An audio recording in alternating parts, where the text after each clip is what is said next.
Essa semana eu li um conto persa no livro Violino Cigano, que tem como tema central o amor. Nessas minhas aventuras literárias, eu tenho percebido que o amor é um tema recorrente nas histórias. E nessa história específica, apesar da heroína passar por vários percalços, ela consegue conduzir a sua caminhada de forma super paciente e delicada. O nome do conto é Laila.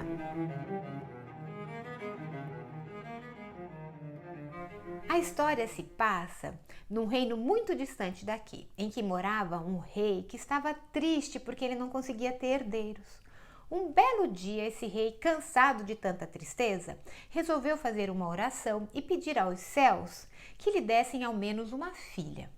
Não sei se por destino ou se porque a oração foi muito poderosa, a rainha engravidou e deu à luz a uma bela menina. O rei zeloso resolveu que a princesa moraria numa fortaleza para o resto da sua vida. Então ele construiu um castelo e uma fortaleza de vidro em volta desse castelo. Ali a princesa viveu por 18 anos, até que, um belo dia, duas serventes resolvem conversar e não percebem que a princesa está ali por perto. E uma delas diz que passou o final de semana maravilhoso porque dançou num casamento com todos os rapazes do vilarejo. A outra disse que o final de semana dela não tinha sido tão feliz assim, porque ela tinha se engasgado com o osso de um carneiro. A princesa falou: "Peraí, o que é um casamento? E carneiros têm ossos?" As serventes, diante da situação, explicaram para a princesa o que era um casamento e que sim, que as carnes têm ossos. Isso aguçou a curiosidade da princesa, que um belo dia, quando os guardas estavam distraídos, pegou uma pedra, jogou no vidro, quebrou o vidro da fortaleza e se deparou com uma bela floresta. No fim da floresta havia uma fonte. Ela se viu refletida na fonte e viu que uma outra imagem também estava refletida. Era de um belo rapaz. O rapaz se apresentou como o príncipe Ahmed e disse que aquele castelo era muito bonito, mas que seria ainda mais bonito se tivesse janelas por todas as partes. E foi embora. A princesa chegou e o rei viu que ela estava meio cabisbaixa e perguntou: "Mas minha filha, o que há?" Ela falou: "Que desejava que aquele castelo tivesse inúmeras janelas." E o rei foi lá e realizou o desejo da princesa. A princesa no dia seguinte saiu de novo e lá estava o príncipe Ahmed de volta. E ele falou: "Nossa, esse castelo seria ainda mais bonito se tivesse na sua entrada 2 bancos entalhados de cedro."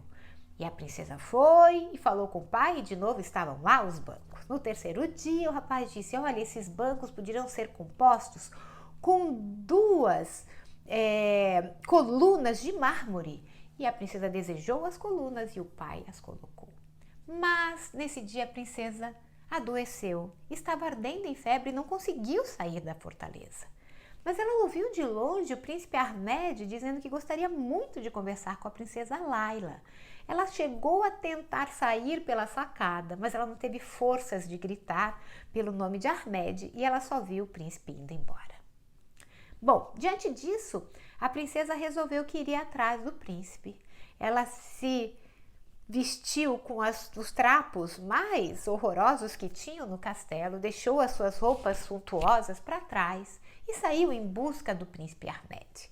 Depois de passar por vários vilarejos e perguntar pelo príncipe e ninguém conhecê-lo, um belo dia, exausta e faminta, ela resolveu descansar à porta de uma casa. A senhora que morava na casa ficou compadecida da moça e pediu que ela entrasse. Alimentou a moça e no dia seguinte, Laila perguntou para a senhora se ela conhecia o príncipe Ahmed. E a senhora, por coincidência, disse que sim, que o príncipe era irmão dela, mas que ele só aparecia uma vez por ano, sem explicar nada, e que daí sumia e só voltava um ano depois. E aquele era o dia que ele viria. Então Laila ficou ali esperando que o príncipe aparecesse. O príncipe chegou e ela ficou silenciosa. Ele nem notou a presença da moça. Ele estava cabisbaixo e muito triste. Foi embora e a senhora ofereceu para Laila um emprego na casa dela. Laila ficou ali, durante um ano esperando que o príncipe Ahmed voltasse. Quando ele voltou, de novo ela ficou em silêncio e ele não a notou. No terceiro ano, quando o príncipe voltou, Laila ficou do lado dele por muito tempo e de repente resolveu falar com ele. No primeiro oi que ela deu, ele já a reconheceu e disse: Laila, eu ficaria muito feliz de dizer que estou assim, felizíssimo de ver você, mas eu estou vivendo sob um feitiço e não vou conseguir ficar com você. Laila disse: mas eu posso te ajudar. Depois de ter percorrido tantos caminhos e ter passado por tantos obstáculos, eu estou preparada para ajudá-lo.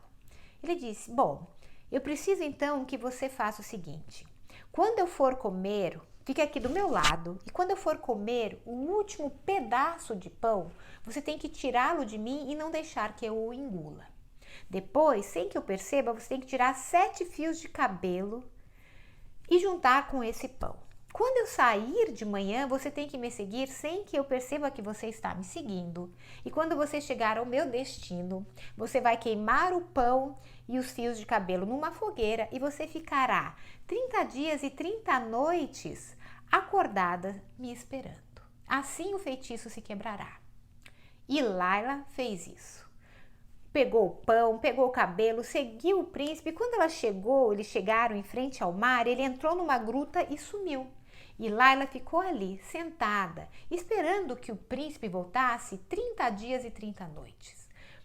Na última noite, uma moça se aproximou e perguntou para Laila o que ela fazia ali. Laila, que há muito tempo não conversava com ninguém, contou toda a sua história para a moça e adormeceu. A moça ficou ali e de repente um peixe imenso sai do mar e cospe o príncipe.